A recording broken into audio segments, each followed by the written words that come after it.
Broadcasting live worldwide.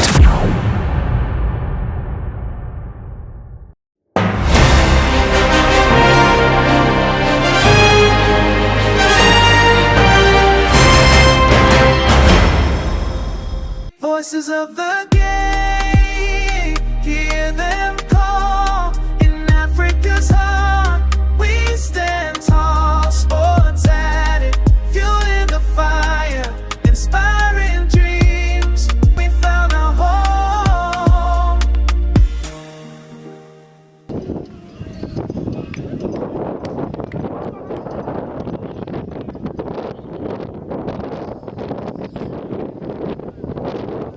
Good afternoon and welcome to Sportsnet FM Radio, Zambia's home for African sports conversation. This afternoon we are joined on the sideline by the coach for Lima Stars, Eric Job. We'd like to just understand where the team currently sits and how they've prepared for this game, having come from a loss at home against Seed United, and last weekend they traveled on the road where they drew, and now they are hosting a midweek game.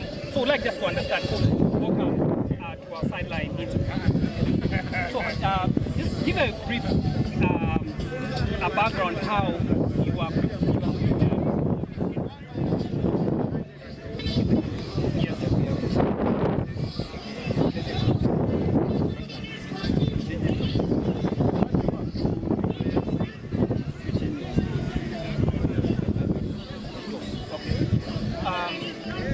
I know it's very tough for you, and especially that you lost the other weekend, at home, and you traveled through again on the road.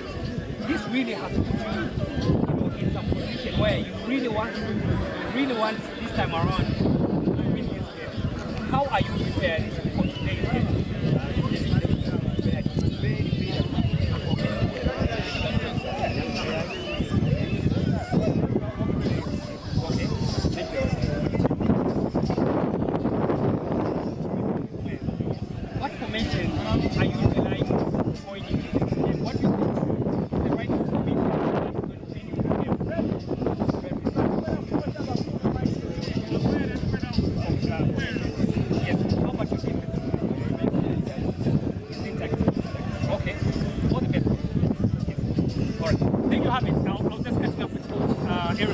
How they look to make sure that they maximize this game here after having lost the other weekend. Actually, they were playing Seed United at home. They lost 4-1 and they traveled again where they drew.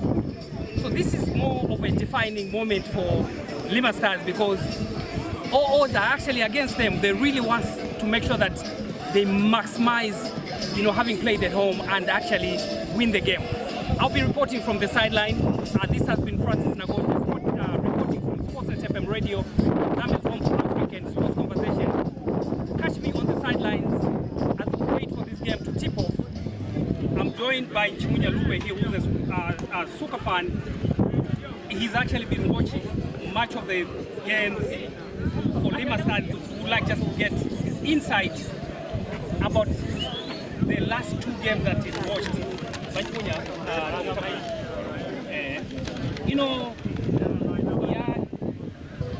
Game yaba Lima Stars mwaga yebela ya kwingi bagaluza kuri basi chi chomwera kujambo Lima batu bora yari gabo first half ya port free kick ya yari gabo waje ni gabo nibari wuma free kick right difari wamba free kick line man wamba so waje ni kama hivi kanini kuona bora ya mtu bora ya goya number 2 goya number 2 difari watu wai utunya bwa bunini line ya right so bwana bajitunya bwa tukirema ni foul ya bwana difari wirenga bwana yakuba penalty so boyaga tunya so babora kwa jombolo ya batu wani bwana ya bayusika so twazumba maganani ya hale tibwalika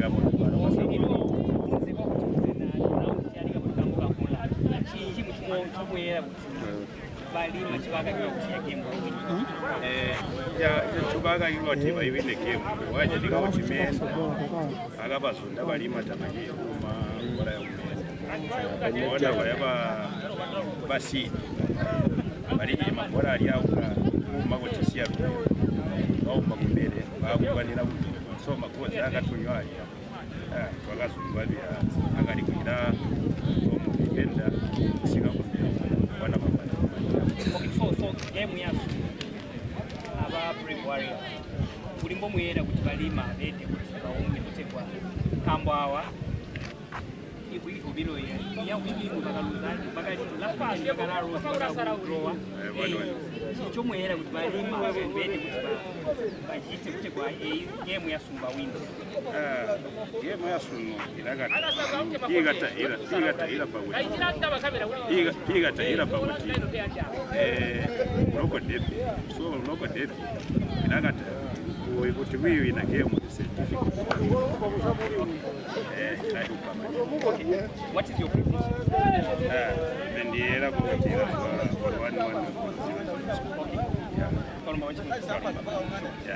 There you have it. I was just catching up with Chimunya Lube, who's actually a Lima Stars fan, just giving his insight about the last 2 weekends that Lima has been playing, having lost to Seed United the other weekend, and last weekend they just traveled on the road and they drew. And today, Lima is actually looking to win this game at home. I'll be catching up with so many other sports fans just to hear regarding today's midweek game between Lima Stars and Brave Warriors. Reporting from the sideline, this has been Francis Nabonje, Sportsnet FM Radio, Zambia's home for African sports conversations, the nation's sportainment channel. I'm joined by Elizabeth, a proud Wamba. So, kulimbo era kuti game yafunira. Game yasumu inoli njumu kamba uti abambi balipingiride mwehina. But we know that we are going to win. We have confidence. Okay. Yeah. So, what makes you so confident that Brave is going to win? Because we train hard. Okay. Yes. And we even know that my team has confidence that they can win. Because even last Sunday, the way they played, they showed us how they are going to play with Lima. Because local derby is hard. Yes, somewhere there it's hard local derby. But I know that our team is going to make it because my team is so confident. What makes a local derby so exciting? Because many people follow of those games because we have people who are saying me I'm under Lima, me I'm under Brave Warriors. There they will be quarreling. So here we have come to celebrate and to win. Okay. Yeah. What do you think will be the final scores at the end of the 90 minutes? 3-0. Instead of the team. I know my team will make it. Okay. Yes. Thank you. Welcome. They're very confident. Very exciting to see how she was talking about the local derby and how she envisions her team winning this afternoon's midweek game between Brave Warriors and Lima. This is a Brave team.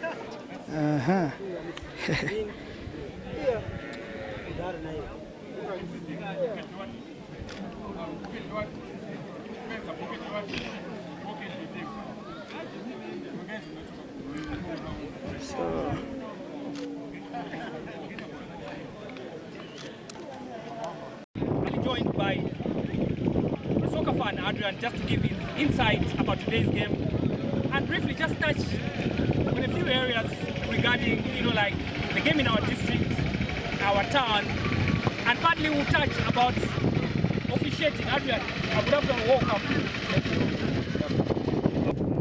What is your view about today's game? Today's game is a very crucial encounter whereby these two teams they are neighbors.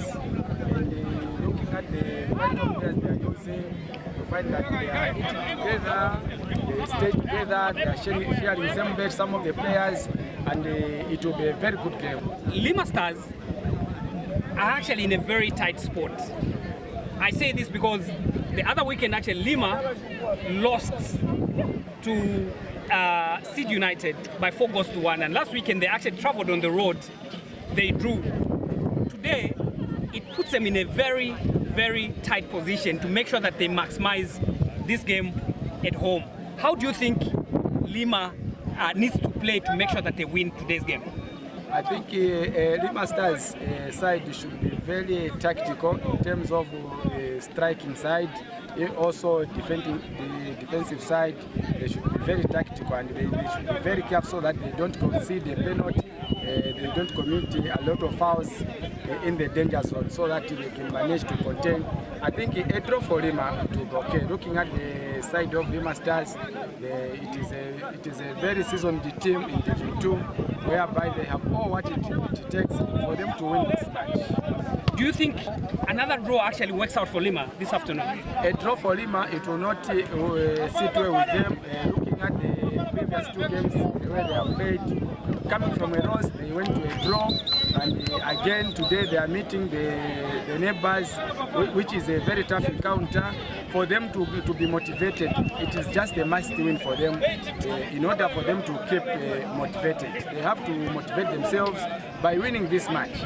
And looking at their side, I think they will not also sit well idle to start watching Lima Stars playing their usual game. They will make sure that they don't enjoy the game.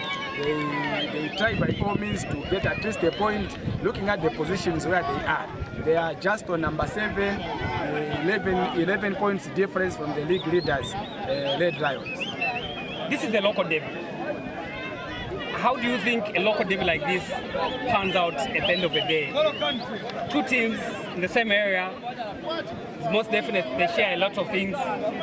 These players, they eat together, you know, they live in the same community. What kind of a local derby do we expect this afternoon? It will be a very tough one, but my appeal is going to the referees, and I'm very sure that the referees who have been appointed for this match, they are up to the task. Looking at the central referee who has been assigned for this match, he's a very seasoned referee, he's a National League referee, goes for Super League games, and it is a plus for this local derby to be assigned such a kind of a referee. And I'm very sure that all the assistants, they will coordinate, they will use eye contact so that they don't miss each other, they cooperate well so that this game can move well, smoothly. All the fans should enjoy this game. Away from today's game, last night, the world actually came to reality with CAF's appeal board having turned Senegal's win in the Morocco 2025 AFCON. Do you think going in future football has to be decided in the boardroom or through referees on the pitch? The rules of the game, they are very clear, whereby it is saying the referee's decision is final and it must be respected. Once the referee decides to end the match, but whatever scoreline which comes up after the final whistle stands just like that. Now it is unfortunate that Senegalese, they have been thrown away the championship. Yes. So it is something which has never happened from the time I started following football. It has happened for the first time in the history of football. I think I have never heard about it anyway. Maybe we have to come to terms about how football actually will be won. Will be won probably by not referees but through the boardroom. Adrian, it was nice to catch with you on the sideline. Thank you. There you have it. I was just catching up with Adrian, giving his insights about this afternoon's game and how Lima Stars rising to the occasion to make sure that they maximize the 3 points at home, having lost the other weekend to Seed United, and last weekend actually they traveled drawing, and today actually puts them in a very tight spot to make sure that against all odds Lima Stars is going to win this afternoon's game.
Down, down.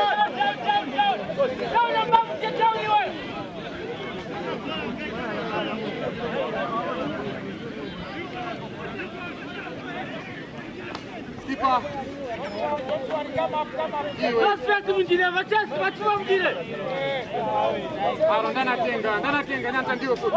Nanda ndiwe futi. Deko tuoneke. Kama ni Brandon. Defender move.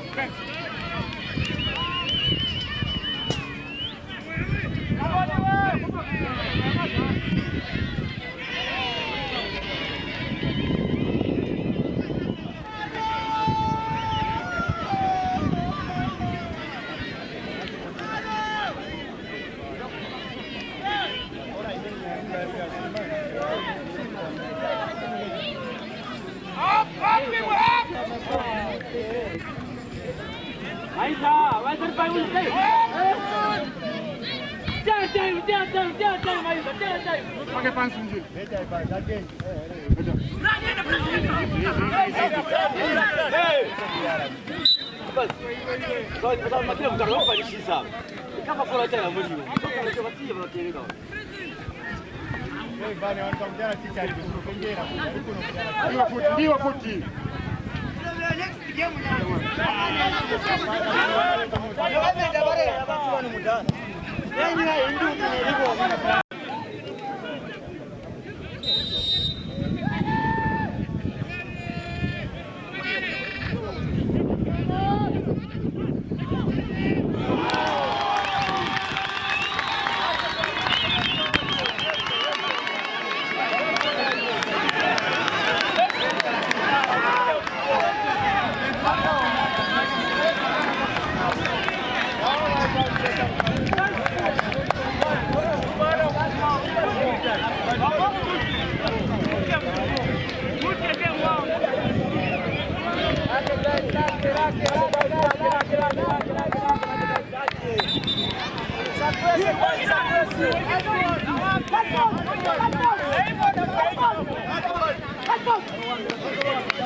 Good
afternoon, welcome to the halftime report here at Lima FC, where the host Lima Stars is playing Brave Warriors. Going into the second half, I'm joined by Roy Ganda, he's a technical official from the visiting team, Brave Warriors. Would like him just to give his insight about how the first half played. Mr. Ganda, how a first half Mutiba Brave Warriors, Bauma Mutiba.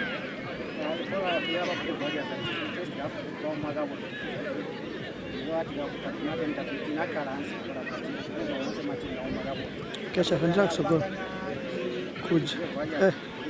Kesha. Kuja. Endelea kusogea.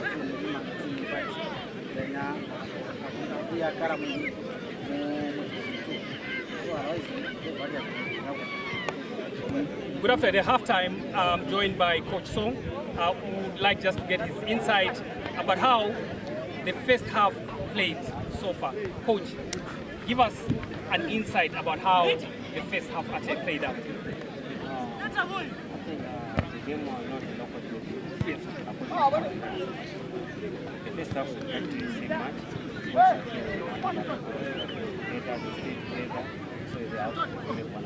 Okay. What do you think for the home team? What do you think has been the biggest hurdle for the home team to find the back of the net? Yeah, just that they had a quick goal, but they come to lack again when they being scored. Either the time they come together and they start to discover about how they operate. Okay. So going as they have seen, I think they are now okay. They are stable. They are policing those guys. They can't manage to start the ball. They are pumping the game, and the home team, the guys are too bad. They can able to start. I'm seeing the upper hand. If they continue like that, I think they are going to fight it. What do you think will be the best formation in the second half of the home team actually to utilize so that they can break through? Yeah. The best formation that I can do is 4-3-3. Because what I've seen with these guys, this team, they are good at play. But in the home team, they have muscle, they have power. So the only thing that is supposed to do is to keep them in the box so that they can be inside. They can't play. If they go to pick, then when they don't have a ball, they fight on the ground, then they can be able to play and they can score. Thank you. There you have it. I was actually speaking with Coach Song.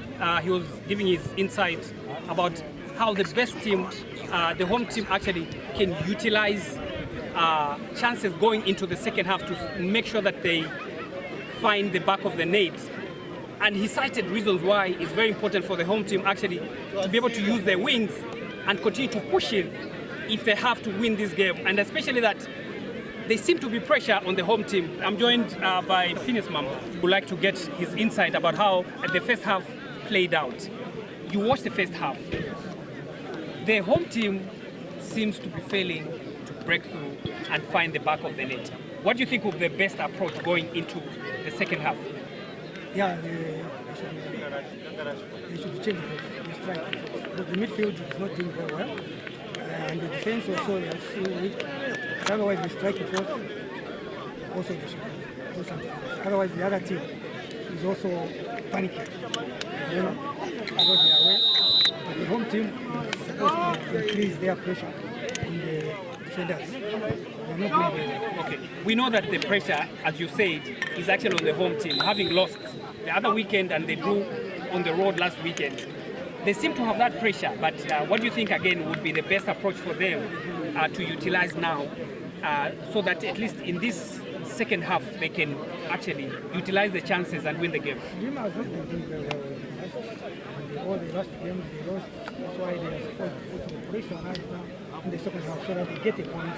When they get to the whole maximum points, that's when they can do it. Otherwise, for now, they should increase their midfield. Thank you. There you have it, catching up with Phineas Mambo. He was giving his insight about where currently the home team is placed and what they need to do going into the second half to make sure that they maximize every chance and bag the 3 points. We'll continue to report from the sidelines. This has been Francis Nagonje from Sportsnet FM Radio, Zambia's home for African sports conversations, the nation's sportainment channel. We continue to cover this game from the sideline.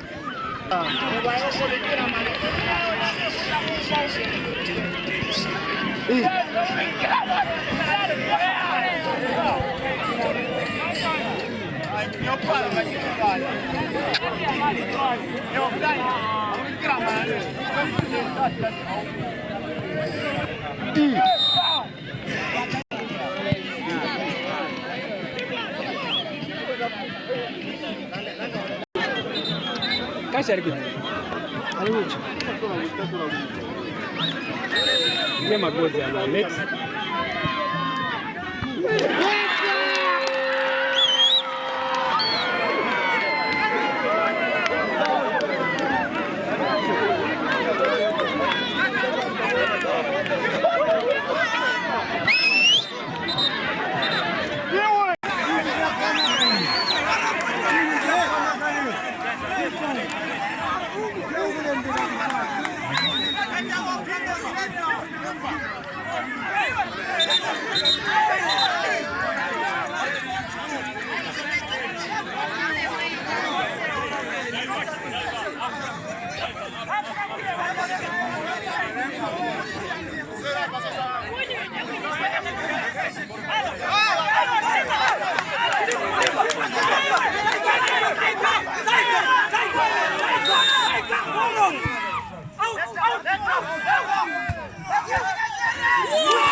By Leonard Kand, who's actually the vice captain for Brave Warriors. Leonard, team in the second half, you brought too much pressure. But late minute, the home team equalized. How did that go, Cap? I think that part. Kuna pressure, leading up, kuna pressure, tangana manipuli refu. Tanvira maningi wapanja kumbira time yakwana sona ese tankara maningi concentrate kuli time when losing a concentration. Yes. Okay, what do you have to work on so that you can start to improve and build on that concentration? Because like you say, you lost concentration, you are leading, you know, What do you need to do to start to improve on your concentration levels, especially in the late games where you are leading? I think kuyangana ko magame ambiri se timambira omwesa ndakupa sokoro then babwera bati timbulola so che magame 3 games so che ndimwe ba machitira. So I think kungache concentration because tomorrow singache pang'ono che kungache pang'ono che concentration ni makira che pamozi ishipasira tambo kwenda kwa magoro.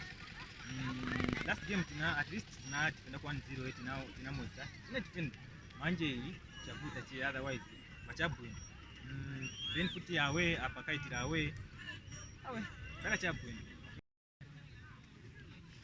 I'm joined here by Emmanuel Monze, the visiting captain. How they lost concentration in the game which they were almost winning. Give a brief feeling how you almost lost this game that you are leading in. First and foremost, it is a local derby, and we had the intensity to win the game, but we lost concentration at the end, and they equalized. The subs that were made they didn't stabilize the defense. So going into the next game, I think we'll work on that. What do you think were at the weaknesses that you noticed in the second half? The striking force didn't coordinate well. We concentrated much on defending other than attacking. Now, going in your next fixtures, what you have to work on as a team to build on the weaknesses that you have identified now? It's another local derby. We are playing against Gwembe. So I think we are going to work on how to coordinate and finish the game when we are leading. Okay. Yeah. Thank you. You're welcome. There you have it. I was just speaking with Emmanuel Monze. What they need to work on going into the next fixtures, having led and the home team equalized, and that's how they drew the game. And like we've always said, having the skill set alone is not enough in a world where the biggest asset is the mindset. If this team has to continue working on holding on their concentration in late games where they're leading, lot that has to be worked on around their mindset. Players have to continue building on their championship mindset. It's always exciting, to cover games, with my team. Until you join us in the next fixtures, this has been Francis Nagonje reporting for Sportsnet FM Radio, Zambia's home for African sports conversation. With my team, we are signing out here. Until next time, it's bye-bye. Broadcasting live worldwide.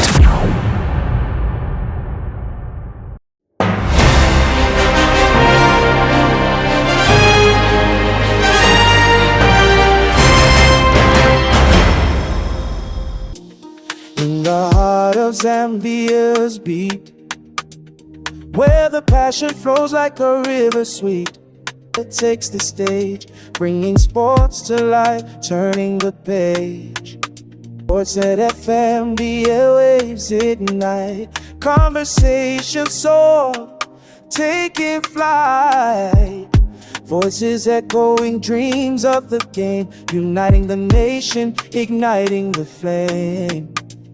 From the pitch to the court, we all belong. Together we rise, together we're strong. With every heartbeat, every cheer we share. Sports are our language, a bond so rare. Voices of the game, hear them call.